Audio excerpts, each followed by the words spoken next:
বিসমিল্লাহির রহমানির রহিম। মাননীয় সংসদ সদস্যবৃন্দ, আসসালামু আলাইকুম। ফ্যাসিবাদের নির্মমতার শিকার অসংখ্য মানুষের কান্না আর হাজারো প্রাণের আত্মত্যাগের মধ্যে দিয়ে অবশেষে আজ থেকে পুনরায় যাত্রা শুরু হতে যাচ্ছে জনগণের ভোটে জনগণের কাছে জবাবদিহিমূলক সত্যিকার অর্থে জনপ্রতিনিধিশীল জাতীয় সংসদ। বাংলাদেশের জাতীয় সংসদের রাজনীতির এই ঐতিহাসিক মুহূর্তে আমি আল্লাহর দরবারে শুকরিয়া জানাই, যার অশেষ রহমতে আমরা একটি ন্যায়ভিত্তিক গণতান্ত্রিক মানবিক বাংলাদেশ প্রতিষ্ঠার লক্ষ্যে যাত্রা শুরু করতে পেরেছি। 1971 সালের স্বাধীনতা যুদ্ধের থেকে শুরু করে 2024 সালের দেশ এবং জনগণের স্বাধীনতা রক্ষার যুদ্ধ সহ এই পর্যন্ত দেশে গণতন্ত্র এবং মানুষের অধিকার প্রতিষ্ঠার সংগ্রামে যারা শহীদ হয়েছেন, ত্রয়োদশ জাতীয় সংসদ শুরুর এই যাত্রা লগ্নে আমি তাদেরকে কৃতজ্ঞতার সঙ্গে স্মরণ করছি। এই আন্দোলন সংগ্রামে যেসব মায়েরা তাদের সন্তান হারিয়েছেন, যেসব সন্তানেরা তাদের প্রিয়জন হারিয়েছেন, যেসব পরিবার তাদের সন্তান স্বজন হারিয়েছেন, যেসব আহত মানুষকে তাদের স্বাচ্ছন্দ্যের জীবন হারাতে হয়েছে, যেসব মানুষগুলো নির্যাতন, নিপীড়ন, রাজনৈতিক হয়রানি কিংবা মিথ্যে মামলা শিকার হয়ে সর্বস্ব হারিয়েছেন, আমি তাদের সকলের অবদানকেও কৃতজ্ঞতার সঙ্গে স্মরণ করছি।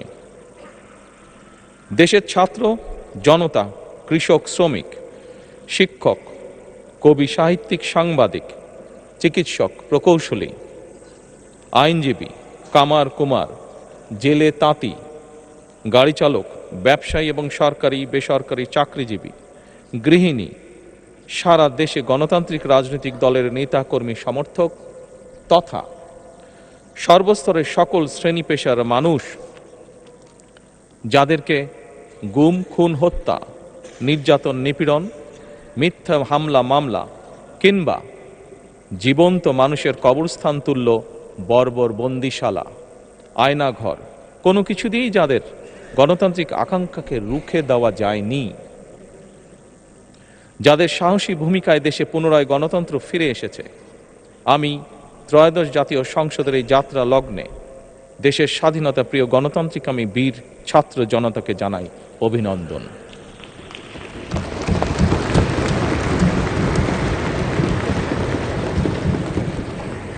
সম্মানিত সংসদ সদস্যবৃন্দ,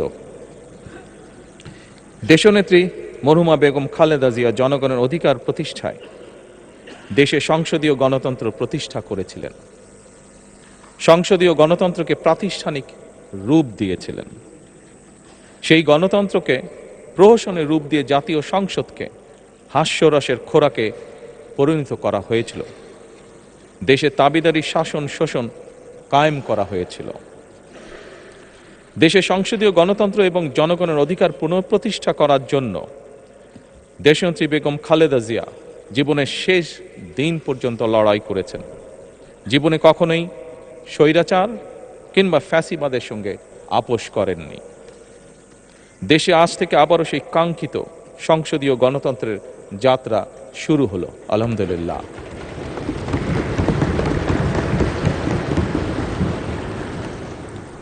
সংসদীয় রাজনীতি প্রতিষ্ঠাতা খালেদা জিয়া দেশ এবং জনগণের সাফল্যে এই শুভ মুহূর্তটি দেখে যেতে পারেননি। আজ তাই এই জাতীয় সংসদে দাঁড়িয়ে আমরা দেশ এবং জনগণের স্বার্থে আপসীর নেতৃত্ব, ব্যক্তিত্ব, স্মরণীয়, বরণীয়, অনুকরণীয় রাজনীতিবিদ মরহুমা খালেদা জিয়াকে গভীর শ্রদ্ধার সঙ্গে স্মরণ করছি।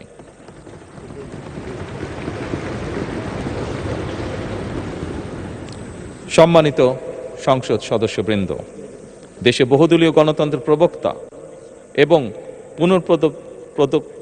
প্রবর্তক, স্বাধীনতার ঘোষক শহীদ প্রেসিডেন্ট জিয়াউর রহমানের একটি উক্তির কথা আপনাদের সামনে আমি স্মরণ করতে চাই। তিনি বলেছিলেন, জনগণই যদি রাজনৈতিক দল হয় তাহলে আমি সেই দলেরই আছি। অর্থাৎ ব্যক্তি কিংবা দলের স্বার্থ নয়, জনগণের স্বার্থই সবচাইতে বড়। এটাই বিএনপির রাজনীতি।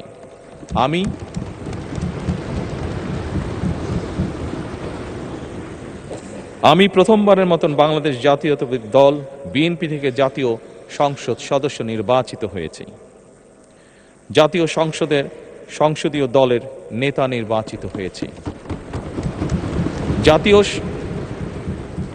জাতীয় সংসদে দলের প্রতিনিধিত্ব করলেও প্রধানমন্ত্রী হিসাবে আমি এই জাতীয় সংসদে দেশের প্রতিনিধিত্ব করছি। দল, মত, ধর্ম, বর্ণ নির্বিশেষে দেশের জনগণের প্রতিনিধিত্ব করছি। আমার রাজনীতি দেশ এবং জনগণের স্বার্থ রক্ষা করার রাজনীতি। বিএনপির রাজনীতি জনগণের জীবন মান উন্নয়ন এবং স্বনির্ভর বাংলাদেশ গড়ার রাজনীতি। প্রতিটি পরিবারকে স্বনির্ভর করাই আমাদের রাজনীতির লক্ষ্য। প্রতিটি পরিবারকে স্বনির্ভর করার মাধ্যমেই বিএনপি একটি স্বনির্ভর, সমৃদ্ধ, নিরাপদ, গণতান্ত্রিক বাংলাদেশ প্রতিষ্ঠা করতে চায়। এই লক্ষ্য অর্জনে আমি জনগণের সমর্থন এবং সহযোগিতা চাইছি। এই মহান জাতীয় সংসদে সকল দলের নির্বাচিত প্রতিজন সংসদ সদস্যের সমর্থন এবং সহযোগিতা আশা করছি।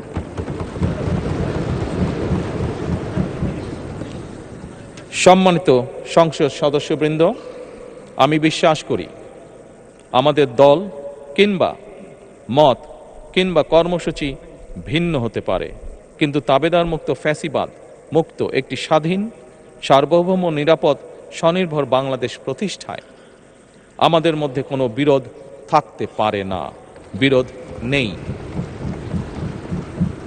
জাতীয় সংসদকে জাতীয় কর্মকাণ্ডের কেন্দ্রবিন্দু না করে বিতাড়িত ফ্যাসিস্ট সরকার জাতীয় সংসদকে অকার্যকর করে ফেলেছিল।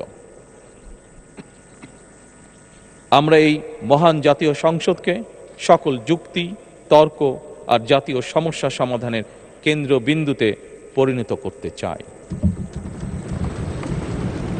সম্মানিত সদস্যবৃন্দ, নতুন সংসদ যাত্রা শুরু করার সময় সংসদের সাবেক স্পিকার কিংবা ডেপুটি স্পিকার উপস্থিত থাকার কথা ছিল, কিন্তু পতিত, পরাজিত, বিতাড়িত ফ্যাসিস্ট সরকারের জনবিরোধী এবং গণবিরোধী কর্মকাণ্ডের ফলে যে জনরোষ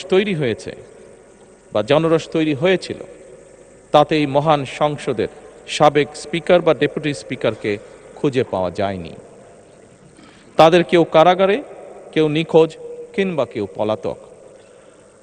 দীর্ঘ ১.৫ দশকের ফ্যাসিবাদী এবং তাবেদারি শাসন শোষণের পর জনগণের ভোটে নির্বাচিত প্রতিনিধিদের নিয়ে আজ আমাদের এক বিশেষ পরিস্থিতিতে জাতীয় সংসদের কার্যক্রম শুরু হতে যাচ্ছে। এমন পরিস্থিতিতে আমরা সংবিধান এবং সংসদের কার্যপ্রণালী বিধির বিধান অনুসরণ পূর্বক ত্রয়োদশ জাতীয় সংসদে সভাপতিত্ব করার জন্য আজ আমি প্রবীণ রাজনীতিবিদ এবং 5 বারের মতন নির্বাচিত জাতীয় সংসদ সদস্য জনাব ডক্টর খন্দকার মোশাররফ হোসেনের নাম প্রস্তাব করছি।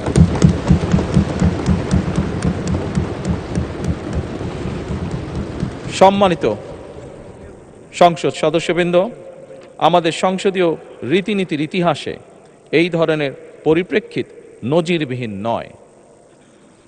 1973 সালে তৎকালীন প্রধানমন্ত্রী মরহুম শেখ মুজিবুর রহমান ওই সংসদের সদস্য মাওলানা আব্দুর রশিদ তর্কবাধীশের নাম প্রস্তাব করেছিলেন এবং তার সভাপতিত্বে বাংলাদেশের প্রথম সংসদের প্রথম অধিবেশন শুরু হয়েছিল। আমি জাতীয় সংসদের সকল সম্মানিত সদস্যকে স্বাগত এবং ধন্যবাদ জানাই। আল্লাহ হাফেজ। বাংলাদেশ জিন্দাবাদ।